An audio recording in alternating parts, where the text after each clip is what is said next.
I'm not fit to be any alpha's mate, Alpha Richard, but I can love your pups. The words left my mouth before I could stop them. Before shame could silence me. Before the pack standing in that sacred circle could remind me again that omegas like me don't speak to alphas like him. His ice blue eyes locked on mine. The entire pack went silent. And I realized I'd just said the one thing that could either save me, or destroy me completely. But I'm getting ahead of myself. You need to understand how desperate I was to say those words. How broken. It started 3 hours earlier, in the sanctuary. The keeper stood in my doorway like death itself, moonlight turning her face skeletal. She didn't knock. She never did. Not for omegas like me. Every omega your age has already been claimed, Joanne. Her voice was silk wrapped around a blade. Bonded. Mated. Found their place in the pack hierarchy. She walked closer, circling me like prey. Tell me, aren't you fit to be any alpha's mate? My hands froze on the omega silk I was folding. The fabric slipped. Fell. I couldn't answer. Because we both knew the truth. 3 years ago, the sacred circle. Blood moon rising. The entire pack gathered to witness what should have been my destiny. I stood there in traditional omega garments, heart pounding, still believing that the mate bond would make everything right. That when Marcus circled me, when his wolf recognized mine, my body wouldn't matter anymore. He circled me once. His lip curled. His wolf rejected me before his human side formed words. When he finally spoke, his voice carried across the entire assembly like a death sentence. I will not bond with an omega whose body dishonors our bloodline. He turned to the council of elders, his back to me. Dismissing me like I was nothing. She is not fit to be any alpha's mate. The pack watched me walk from that sacred circle. Alone. Unclaimed. Unwanted. Every omega's nightmare. My reality. The keeper was still watching me, satisfaction gleaming in her silver eyes. I picked up the fallen silk with shaking hands. No, keeper. My voice barely existed. I suppose I'm not fit for any alpha. Her smile was sharp as broken glass. Then you'd best prepare yourself. The sanctuary closes at the next new moon 1 cycle from tonight. After that, unclaimed omegas are exiled from pack lands. She left me in the darkness. 1 moon cycle. 30 days. Nowhere to go. I counted what I had left, 12 silver tokens. A travel cloak. The clothes on my body. That was it. That was everything between me and exile. That night, walking through the empty pack commons, I passed the ancient message oak. Something caught my eye. Fresh gouges in the bark. Desperate. Rushed. Alpha seeks omega. 3 pups. No bond rights required. Respond to Moonstone territory. Urgent. My fingers traced those desperate letters. No bond rights. Meaning, no mating. No claiming. Just work. Service. A way to survive. I used 8 of my 12 tokens to send a response. The remaining 4 bought passage on the Midnight Runner, the transport that carried unmated omegas between territories like cargo nobody wanted. I had nothing left. Nothing but a sliver of hope that maybe, somewhere, someone needed what I could offer. Even if what I could offer would never be enough. Moonstone Pack territory. Twilight descending like judgment. I stepped off the transport, a single bag clutched in both hands, and my heart sank. 5 omegas were already there. Sleek. Beautiful. Traditional. Everything I wasn't. Everything I would never be. They stood near the pack house like they owned it already, their laughter cutting through the evening air like silver bells. Negotiating amongst themselves about who deserved the position most. A widowed alpha so desperate he's advertising for help, one said, loud enough for everyone to hear. He must be ancient. Or hideously scarred. Either way, I'll demand triple the standard wage. Plus bonding consideration. Then I saw him. Even in shadow, his alpha presence was undeniable. Tall. Broad-shouldered. Wearing the obsidian crown of pack leadership. Fur-trimmed armor that had seen battle. Ice blue eyes that caught the dying light. Not ancient. Not scared.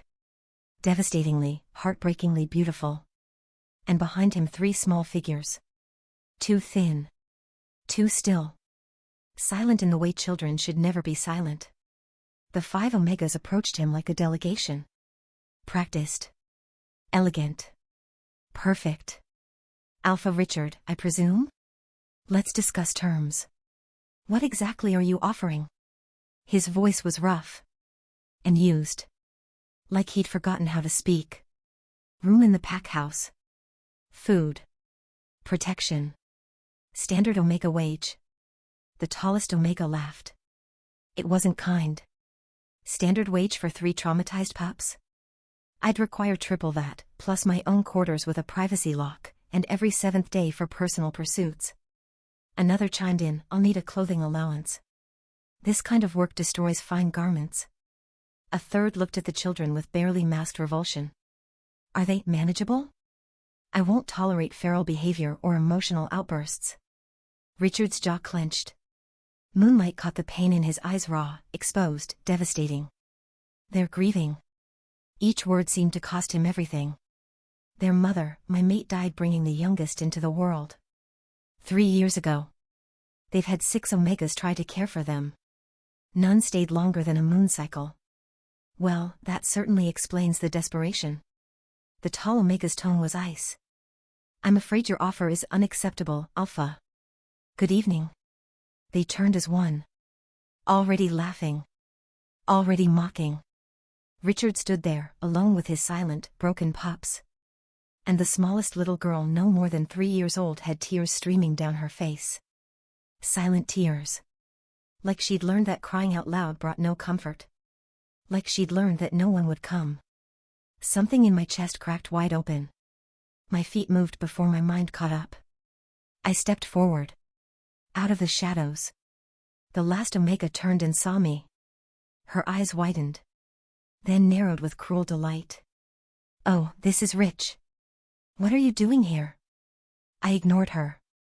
Walked straight toward the Alpha. My bag clutched like a shield.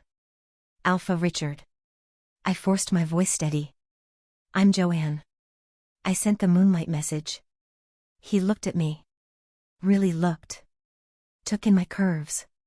My simple clothing. My work-worn hands. I waited for it. The familiar expression. The disappointment. The rejection that always came when Alphas saw my body. It didn't appear. The Omega behind me laughed sharp, vicious. Oh, this will be entertaining. You actually think he wants you? Look at yourself, Omega. Look at that body. You think a pack Alpha would ever? My face burned. The old shame rose like a flood, choking me. Every instinct screamed, run. Hide. Disappear back into the shadows where you belong. But I forced myself to keep my eyes on Richard's face. Forced myself to speak the truth carved into my soul. I'm not fit to be any Alpha's mate. My voice shook. The pack grounds went silent. I know that. The pack made it clear at my mating ceremony. I've known about it for a long time. Even the cruel Omega stopped laughing. I didn't look away from Richard's ice blue eyes. I'm not fit to be bonded. I'm not fit to be claimed.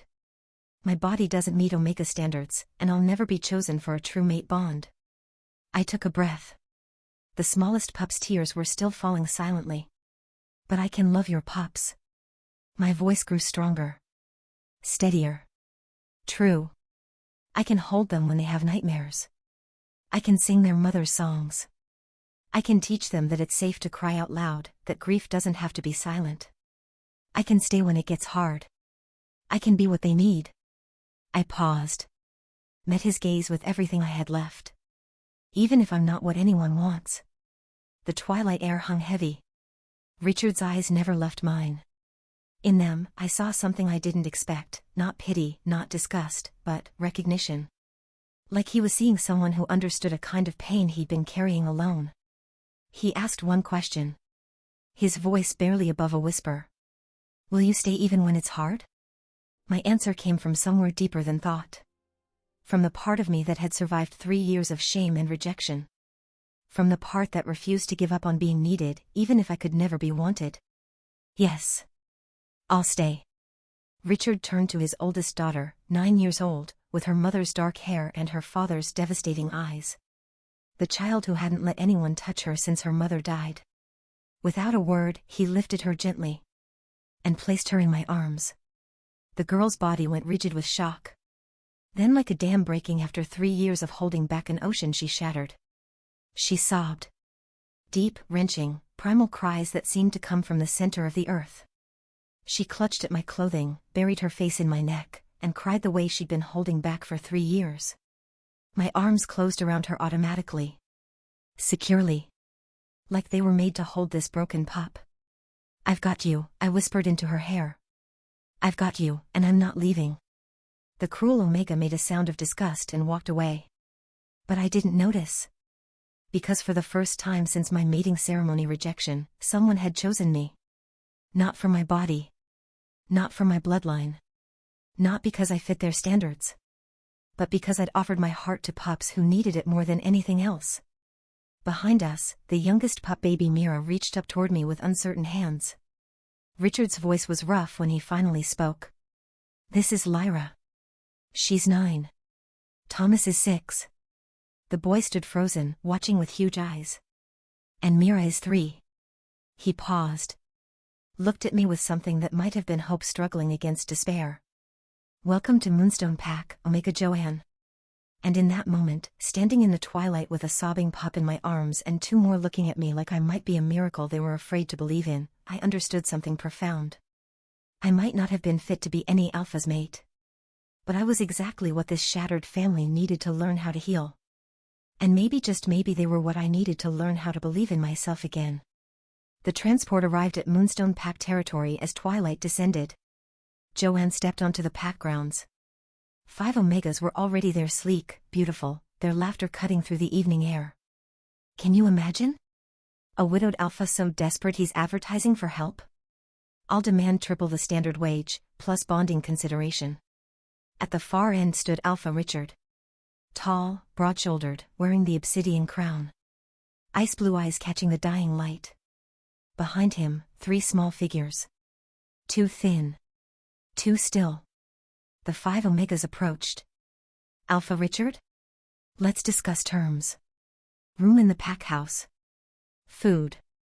Protection. Standard Omega wage. His voice was rough and used. The Omega laughed. Standard wage for traumatized pups? I'd require triple that, plus my own quarters. Another looked at the children with revulsion. Are they manageable? I won't tolerate feral behavior. Richard's jaw clenched. They're grieving.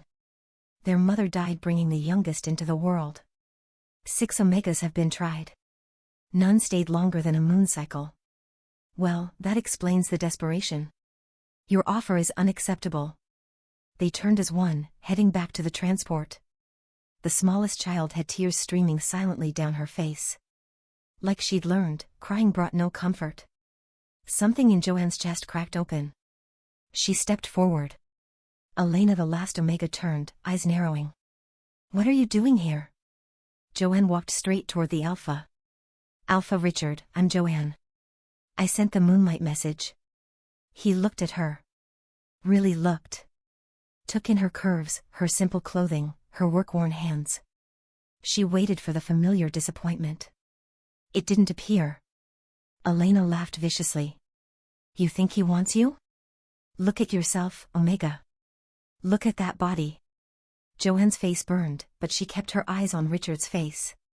Forced herself to speak the truth carved into her soul. I'm not fit to be any alpha's mate. The pack made that clear at my mating ceremony. The pack grounds went silent.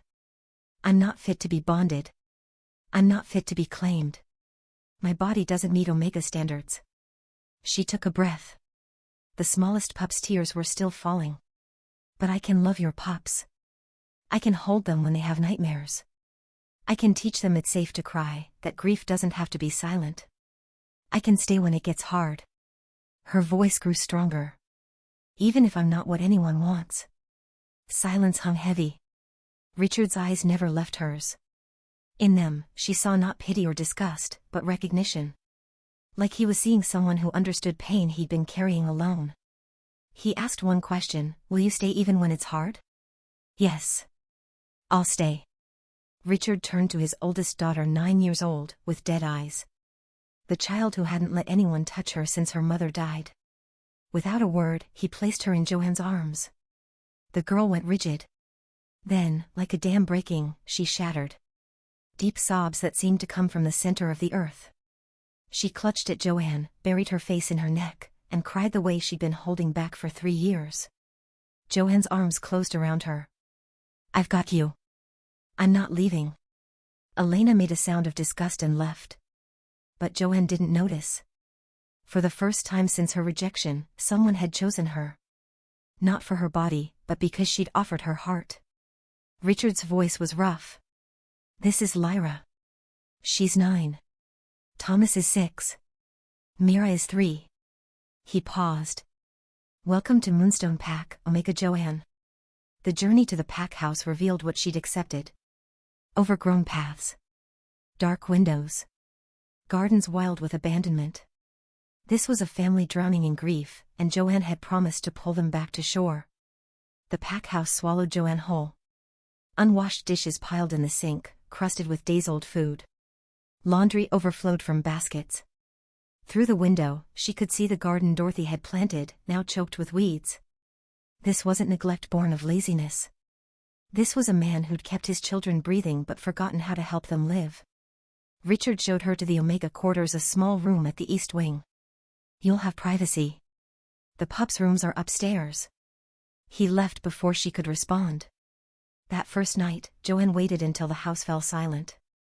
Then she cleaned. She scrubbed plates until her hands ached, wiped counters that hadn't seen care in moon cycles. By dawn, the kitchen gleamed. When Richard came downstairs, he stopped in the doorway. Said nothing. But something shifted behind his ice-blue eyes. Joanne made breakfast porridge with honey, fresh bread. The pups appeared one by one.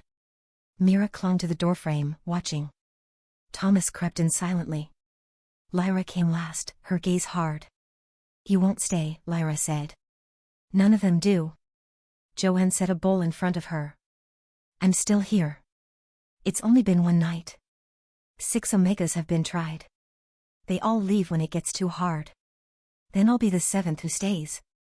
Lyra's laugh was bitter. We'll see. The days fell into rhythm. Thomas followed her everywhere, silent as a shadow, never speaking but always present.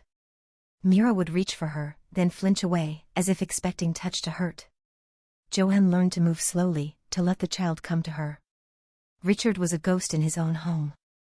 He left before dawn for border patrol, returning after a dark smell of exhaustion.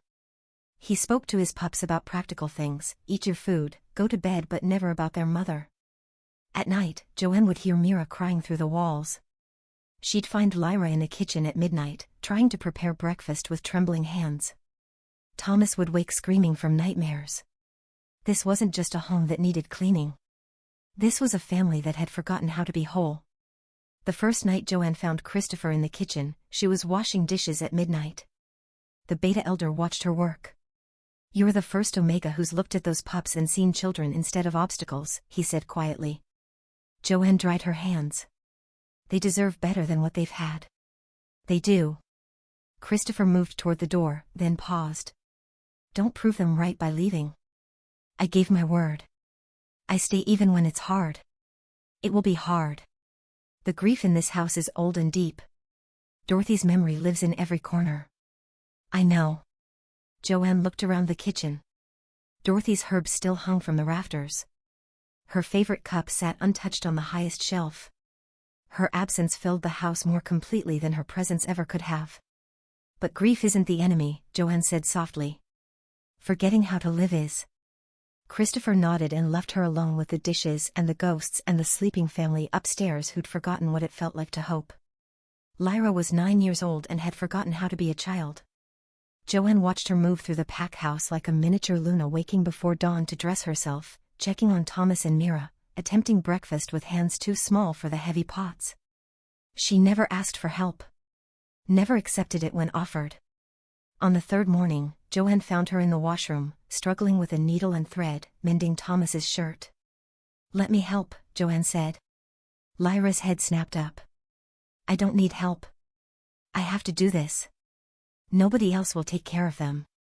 The words hung between them like a confession. Lyra wasn't mean. She was terrified. Another Omega would arrive, promise to stay, then vanish. Lyra had learned that the only person she could trust was herself. Joanne sat down beside her. You're right. You've been taking care of them all alone. But I don't know how Thomas communicates when he doesn't speak. I don't know what songs your mother sang at bedtime or how she braided Myra's hair. Will you teach me? Lyra's needle stilled. Teach you? You're the expert on this family. I need your help to do this right. Something cracked in Lyra's armor. You want me to teach you about Mama? Yes. If you're willing. That afternoon, Lyra showed Joanne how Thomas pointed when he wanted something, how his eyes tracked movement to show he was listening. She demonstrated Dorothy's braid, a complex pattern that took 3 tries for Joanne to get right. At bedtime, Lyra sang the song her mother had sung. Her voice was small and wavering, tears streaming down her face when she finished. She used to sing it every night, Lyra whispered. I was afraid I'd forget. You remembered perfectly. She'd be proud. For 3 days, Lyra taught and Joanne learned. The walls between them began to thin. Lyra still woke before dawn, still checking on her siblings. But sometimes, she'd let Joanne help with breakfast. Sometimes, she'd ask Joanne to braid Myra's hair while she told stories about Dorothy's garden. Then came the nightmare. Joanne woke to screaming raw and primal. She ran to Lyra's room and found her sobbing so hard she couldn't breathe. I can't do it anymore. I'm so tired of taking care of everyone. I'm tired of being the brave one. She was shaking, 9 years old and breaking under the weight of a responsibility that should never have been hers. Joanne sat on the bed. Then let me be strong for both of us. Let me carry what you can't. But you'll leave. Everyone leaves. I promised I'd stay. I meant it. Lyra looked at her with eyes too old for her face. Then she collapsed into Joanne's arms, sobbing for the mother she'd lost, for the childhood stolen when she had to become a parent to her siblings. Joanne held her and let her break. When the tears slowed, Lyra whispered, Can we talk about Mama? Papa gets so sad when we do. We can talk about her as much as you need. Your mother should be remembered, not forgotten. I don't want to forget her. Then we'll remember her together. You, me, Thomas, Mira, and your papa. We'll keep her alive in the stories we tell. Lyra's arms tightened around her. Will you stay even when I have nightmares? Especially then. Even when Thomas won't talk and Mira screams? Even then. Promise? I promise. Outside, the moon was setting. Inside, a 9-year-old girl who'd been forced to grow up too fast finally let herself be a child again. Thomas appeared at Joanne's elbow that morning, silent as always, holding a wilted dandelion from the overgrown garden. The flower's stem was bent, its seeds scattered, but he offered it like it was made of moonlight. Joanne knelt, taking it with gentle reverence. Thank you, sweetheart. It's beautiful. Thomas's lips moved, forming a word that wouldn't come. His eyes filled with pain no 7-year-old should know. She looked up at Richard, who stood in the doorway wearing his alpha mask, that terrible blankness. Did Dorothy like flowers, Richard? His entire body went rigid. The mask slammed down harder. Eat your breakfast, Thomas. The pup's face crumbled. He retreated to his chair, becoming smaller, becoming the ghost child Richard was creating with his fear. That night, Joanne confronted him in his study. You shut Thomas out when he needed to remember his mother. She stepped closer, ignoring every Omega instinct screaming at her to submit. Say her name, Richard. Say Dorothy. He flinched like she'd struck him. Don't. Dorothy, she said again, gentle but unyielding. Your mate. The mother of your children. Dorothy. Stop. The word came out broken. Why? Because speaking about her makes it real, Richard whispered. Makes it final. It is already final. Joanne moved close enough to see his hands shaking. But your pups are still here, learning that loving their mother means hurting their father. They're learning that grief means silence. Is that what you want to teach them? His voice cracked. What if I start talking about her and can't stop breaking? Joanne reached out, her hand covering his. Then you break, and we'll be here to help you heal. His hand turned beneath hers, gripping tight. Tomorrow, she said softly. Tomorrow, you're taking your pups to Dorothy's memorial stone. The next afternoon, Joanne watched from the terrace as Richard led his children across the meadow toward the grove where Dorothy's memorial stood. She stayed back, giving them space. She saw Richard kneel in the grass, and saw his shoulders shake. Saw him finally cry, the kind of crying that comes from 3 years of holding an ocean inside a dam. Mira picked wildflowers, placing them on the stone. Thomas stood rigid with emotion. And then, so softly Joanne almost missed it, Thomas spoke his first word in 6 moon cycles. Mama. The sound carried across the meadow like a prayer. Richard pulled his son close, and they cried together, all 4 of them grieving together for the first time. Healing. Remembering. That night, Richard came to find Joanne. She had a favorite constellation. Dorothy. She used to show the pups Lyra's crown. Named our eldest after it. Joanne smiled. Show them. They went outside, Richard, Joanne, and 3 sleepy pups wrapped in blankets. Richard pointed at the arc of stars, telling stories about their mother, about the nights she'd held them and taught them the old names. Then Richard did something Joanne hadn't seen in 3 years. His alpha power rose, and he shifted. His wolf form emerged, massive, silver-furred, powerful, and he lowered himself so his pups could climb onto his back the way they used to do with their mother. Lyra's laugh was startled and joyful. Thomas buried his hands in thick fur. Mira squealed with delight. Christopher appeared beside Joanne, watching the alpha and his pups. You're bringing him back to life, he said. Joanne didn't look away from the family playing in the moonlight. He's bringing himself back. I'm just refusing to let him do it alone. The silver wolf raised his head and held, a sound of grief and healing and gratitude tangled together. His pups joined him, their small voices lifting toward the stars. And somewhere in the heavens above Moonstone territory, Dorothy's constellation burned a little brighter. The pack house found its rhythm in small moments that stitched a family together. Joanne and Richard worked side by side in the garden. She planted basil where Dorothy had once grown it. He cleared the overgrown rosemary. Their scents mingled, omega sweetness and alpha smoke blending in ways that made Christopher raise his eyebrows when he passed. When their hands met over seedlings, either pulled away. The air between them crackled with something that felt like breaking and healing at the same time. Inside, Mira watched Joanne fold laundry, clutching her stuffed wolf. Finally, she asked in a voice so small it almost disappeared, "Are you our new mama now?" Joanne's hand still. She knelt to Myra's eye level. "Sweetheart, I can't replace your mama. Dorothy will always be your mama."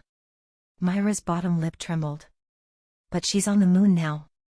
Can we have 2 mamas? One on the moon and one here?" The question cracked something open in Joanne's chest. She pulled Mira close. "I would be honored to be your here mama, if that's what you want." Mira nodded. "I want to. Thomas wants. Lyra wants. Papa wants to, but he doesn't say." That evening, Joanne found Richard on the terrace. She told him about Myra's question. Richard was quiet, his ice blue eyes fixed on the distant tree line.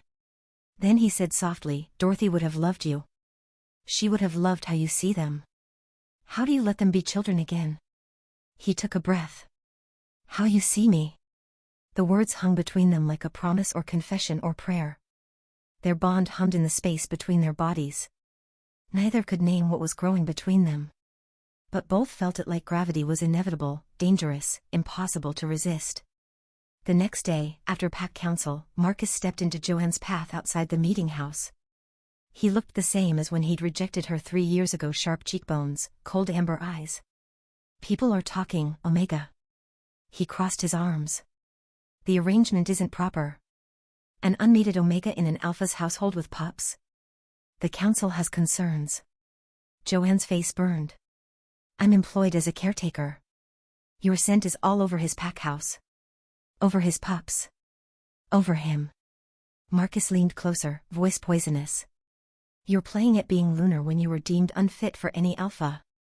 The council won't tolerate it." He walked away, leaving Joanne shaking, his words sinking like claws into her old wounds. That night, Christopher came to Richard's study. When he emerged, his face was grim. Richard called Joanne in. He stood by the window, shoulders rigid. "Marcus is filing a formal complaint," he said. "He's using our bond." He stopped, the word acknowledged for the first time. "He's using you to challenge my fitness as Pack Alpha. Claims I'm violating Pack law. That is inappropriate." Joanne felt the floor tilt. "What does that mean?" Richard turned, and in his eyes she saw the truth. Their growing love could destroy not just each other, but the pup's stability and his position as alpha. "It means what's growing between us is against every rule the Pack has. It means we're falling without permission. And if we continue, the council can remove me as alpha and exile you from the territory." The pup's laughter drifted in Thomas reading to his sisters, all three finally healing. "Then what do we do?" Joanne whispered. Richard's jaw clenched. "I don't know." But their bond pulled tighter, defying every law that said they couldn't exist this way, couldn't fall, couldn't heal, couldn't become what the pups needed them to be. Outside, the moon continued its climb toward fullness, indifferent to the rules of men. The Council of Elders arrived with the rising moon, ceremonial robes dark against twilight. 7 of them, ancient and severe. Marcus walked at their head, satisfaction gleaming in his amber eyes. "We've received formal complaints regarding the Omega Joanne's presence in the Pack Alpha's household." The head elder's voice cut like a blade. "Ancient law requires proper investigation." They assembled in the sacred circle, the same place Joanne had been rejected 3 years ago. Richard stood at her side, his alpha power barely leashed. "This is unnecessary. The investigation will proceed. Bring the pups." Joanne's blood turned to ice.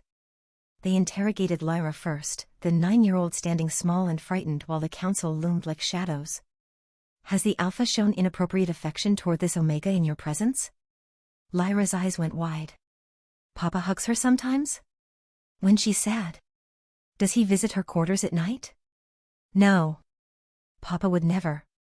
Joanne started forward. Christopher caught her arm. "You can't. They'll use it against you." Thomas was next. They circled him like wolves. "Does the Omega speak badly about your true mother?" Thomas's hands trembled. He looked at Joanne, desperate, seeking permission to breathe. "Answer the council, pup." But Thomas had gone nonverbal again, his voice stolen by fear. Then they brought in Mira. The 3-year-old took one look at the stern faces and began to cry. "Mother Moon? Mother Moon?" Mira reached for Joanne, small arms outstretched, face crumpling. "Mama. Mama." Marcus stepped into Joanne's path. "You're forbidden from comforting the child during the investigation. Stand outside the circle or face exile immediately." So Joanne stood there powerless, Omega, unworthy, and watched her pup sob, watched Myra's confusion turn to betrayal as the woman she called mother didn't come. Richard's hand found hers, gripping tight, the only thing keeping either of them from tearing the council apart. Finally, they released the pups. The head elder's voice rang across the circle. "Omega Joanne has 48 hours to leave Moonstone territory. If she remains, the pups will be removed from Alpha Richard's custody and distributed to proper Omega households for their protection." Richard's alpha power exploded through the circle. He stepped forward. "Then I claim her as my true mate. Immediately. I invoke alpha bonding rights under the full moon." For a heartbeat, Joanne felt hope surge. Then Marcus smiled. "Too late, Alpha Richard." Marcus turned to face the pack. "I invoke the right of first refusal." The ancient words settled like frost. "I was Joanne's designated mate at her ceremony. I refused the bond, which means I retain permanent claim rights. She was mine to refuse, which means she's mine to claim if I choose." His amber eyes found Joanne's. "And I choose to claim her now." The trap sprang shut. Richard's growl shook the ground. "I challenge." "You challenge nothing," the head elder cut him off. "An alpha holding pack leadership cannot issue personal challenges. You would have to renounce your position first. Which would leave your pups vulnerable to immediate council guardianship." Joanne understood. Richard couldn't fight for her without abandoning his children. Marcus had engineered this perfectly. Richard's hand was still gripping hers, shaking with barely contained violence. The pups huddled against his legs, terrified. Joanne looked at the family she loved, the family her presence had endangered, and felt her world crumbling. Marcus stepped forward. 48 hours, Omega. Then you're mine. Or they lose everything. The moon rose higher, indifferent to the cruelty enacted in its name. Joanne packed her single bag that night, hands shaking. Each item felt like another piece of her heart being torn away. The Omega silk Lyra had given her. The wooden wolf Thomas had carved. The pressed flower from Mira. Richard appeared in her doorway. What are you doing? Joanne didn't turn around. Saving your pack. Protecting your pups. If I leave, the council has no grounds to take them. And if you stay, we fight this. She turned. The look on his face nearly destroyed her. And if we lose? Your pups are taken. You lose your position. Everything was destroyed because I was too selfish to leave. Richard crossed the room, moving close enough that she could feel his heat, could smell his alpha scent, smoke and cedar and home. I love you. The words fell like stones into still water. I don't know when it happened, maybe when you first held Lyra, maybe when you made Thomas laugh, maybe when you told me it was okay to grieve. But I love you. You're not just our caretaker. You're ours. You're mine. The confession shattered something in Joanne's chest. Tears spilled down her cheeks. That's why I have to go. Because I love you too. All of you. Too much to let this destroy you. She grabbed her bag, tried to move past him. Richard caught her wrist, gentle, always giving her the choice. Stay. Fight with me. I can't. I won't be the reason your children lose everything. She pulled free and slipped down the hallway, moving through the dark house, trying to leave before courage failed her. Lyra was sitting on the stairs. The 9-year-old looked up with eyes too old for her face. You promised you'd stay. Sweetheart, You promised. Lyra's scream tore through the house. You said you'd stay even when it's hard. You said we were a family. The sound woke everyone. Thomas appeared, then Mira stumbled out, rubbing sleep from her eyes. All 3 pups threw themselves at Joanne, sobbing, begging, their small hands clutching her clothes, refusing to let go. Don't go, Mother Moon. You said you'd stay. We need you. Richard stood at the hallway's end, watching his pups' hearts break again. Watching Joanne trying to explain through tears why she had to leave, why loving them meant leaving them. The pups weren't listening. They held on tighter. Christopher appeared in the doorway. There's another way. Pack law allows any member to challenge council rulings at a full moon gathering. It's in 3 days. They'll never. Joanne started. They have to hear the challenge. Christopher cut her off. Ancient law binds them. You can present your case to the entire pack. Richard moved closer. We can fight this. Publicly. Make them see what we've built. Make them see that pack law was meant to protect families, not destroy them. Joanne looked at her family, at Lyra gripping her shirt, at Thomas's tear-streaked face, at Mira saying stay, stay, stay like a prayer. At Richard, this alpha who'd been broken and was learning to be whole. Every instinct screamed at her to run, to protect them by disappearing. But these pups had chosen her. This alpha loved her. And she was done accepting other people's definitions of her worth. We stand together, Joanne said, her voice steadying. We fight. Richard's hand found hers, their bond humming between them, not sanctioned, not approved, but real and strong and worth defending. Together, he agreed. The pups crowded closer, their family circling tight, and for the first time since the council arrived, Joanne felt something stronger than fear. She felt ready to fight. The entire pack assembled in the sacred circle under the full moon. The council sat in judgment. Marcus stood as the accuser. Richard, Joanne, and the pups stood as the accused. Alpha Marcus, present your case. Marcus stepped forward. This Omega was rejected as unfit at her mating ceremony. Her body does not meet Omega standards. Her presence in the Alpha's household without proper bond corrupts pack purity. The pack murmured. Some nodded. Tradition was powerful. Richard stepped forward, alpha power radiating. My pups were dying when Joanne came. Not from hunger, from grief. Lyra stopped eating. Thomas stopped speaking. Mira screamed when anyone touched her. I kept them alive, but they weren't living. He looked at Joanne. Then this unfit Omega arrived. She taught Lyra it was safe to be a child again. She taught Thomas that words could carry love instead of pain. She taught Mira that touch meant comfort, not loss. His voice broke. She taught me that surviving isn't the same as living.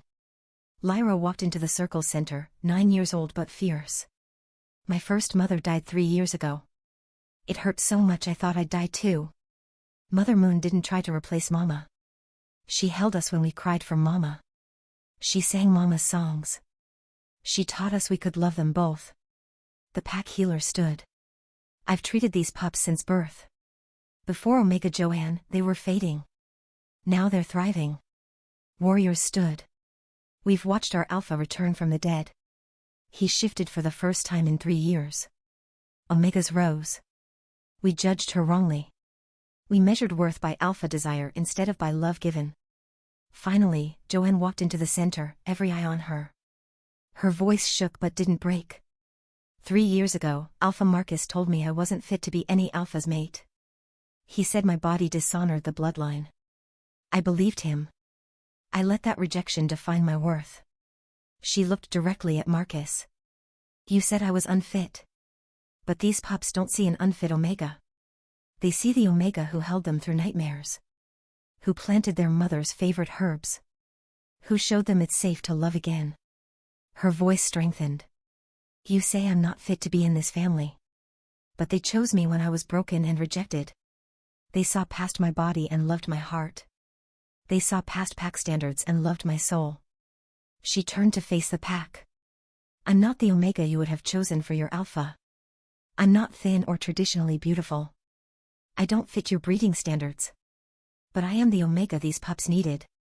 I am the Omega who brought their alpha back to life. And I am done accepting that my worth is determined by which alpha desires me. The sacred circle fell silent. Christopher stood, his voice carrying elder authority. The council's law is based on a claim that has no standing. An Omega rejected at ceremony cannot be reclaimed. Marcus has no rights here. The pack's howls of support began low at first, then building like a storm until the sound echoed across Moonstone territory. Even traditional pack members could not deny the truth they'd witnessed. The head elder raised her hand for silence. The complaint is dismissed. Victory surged through Joanne until the elder continued coldly, however, if the alpha wishes to claim this Omega, it must be done properly. A true bond, witnessed by the pack, during this full moon. Ancient law demands it. Richard's hand found Joanne's. Their bond hummed between them. Then we bond tonight, Richard said. Under the full moon. Before the pack. As it should be. The pack healer prepared the bonding circle under the full moon's power. Sacred herbs burned. The entire pack formed the witness circle. This was happening ready or not. Richard stood in the center, waiting. Joanne walked forward, moonlight illuminating her curves, her strength, everything she used to hide. Richard took her hands, his voice resonating across the circle. I know this isn't how Omegas dream of being claimed. Forced by council decree. Under pack scrutiny. With elders judging every word. He stepped closer, until their bond hummed between them. But Joanne, I want this bond. Not because the council demands it. Because my pups chose you first and taught me how to choose you too. Because you're the bravest Omega I've ever known. Because you walked into hell and brought my family back from the dead. Because you taught me that grief doesn't mean giving up on joy. His ice blue eyes held hers. Because I love you. Every curve. Every scar. Every piece of you that this pack said wasn't enough. You're more than enough. You're everything. Joanne's tears fell freely, catching moonlight. Yes. I choose this bond. I choose you. I choose these pups. I chose this pack even though it rejected me. Because love isn't about being perfect. It's about showing up broken and letting others see you anyway. The pack healer began the ritual. Ancient words in the old tongue. Richard's alpha power rose. Joanne's Omega nature responded. When their bond snapped into place, when Richard's mark settled on her neck, when their sense merged, the sensation rocked through both of them. The pack erupted in howls of celebration. The sound echoed across Moonstone territory, announcing a new Luna. The pups rushed forward, scrambling into their parents' arms. "We're a real pack now," Mira squealed. "A proper family," Thomas agreed. Lyra looked up at Joanne with shining eyes. "We always were. We just made the pack see it too." Richard pulled his family close, breathing in their merged scent, Dorothy's memory woven through it like a blessing. "She would have loved you," he whispered to Joanne. "I know," Joanne whispered back. "I feel her bond. She's giving us permission." Christopher approached with a wry smile. "Well, Luna Joanne. Welcome to the pack. Officially." That night, Joanne stood with her bonded mate, watching their pups play, healed enough to remember how. Richard wrapped his arms around her from behind, his mark on her neck still tender. "Happy?" he asked. "I never knew belonging could feel like this," she answered. "I never knew I could be someone's choice." "You've always been worthy of being chosen," Richard said firmly. The pack was just too blind to see it. 3 moon cycles later, Joanne worked in the pack garden. Her Luna mark gleamed in sunlight. Lyra dug beside her, planning the harvest festival. Thomas practiced reading nearby. Mira napped in a sling against Joanne's chest. Richard returned from border patrol and wrapped his arms around them, breathing in their scent: home, safety, love. "Happy?" he asked, the question now a ritual. "I never knew I could belong like this." That evening, the pups asked for their favorite story. "Tell us again how you came to our pack." Joanne gathered them close. "I came because I had nowhere else to go." "And you stayed because you loved us," Lyra finished. "No," Joanne corrected gently. "I stayed because you loved me first. Before I loved myself. You taught me that being fit for love isn't about matching some perfect ideal. It's about showing up broken and letting people love you anyway." Richard pulled his family close. "We were all broken when she came. And now we're whole," Lyra said softly. Joanne thought about who she used to be, the Omega who believed her rejection meant she was fundamentally flawed. That Omega was gone. She wasn't fit for any alpha.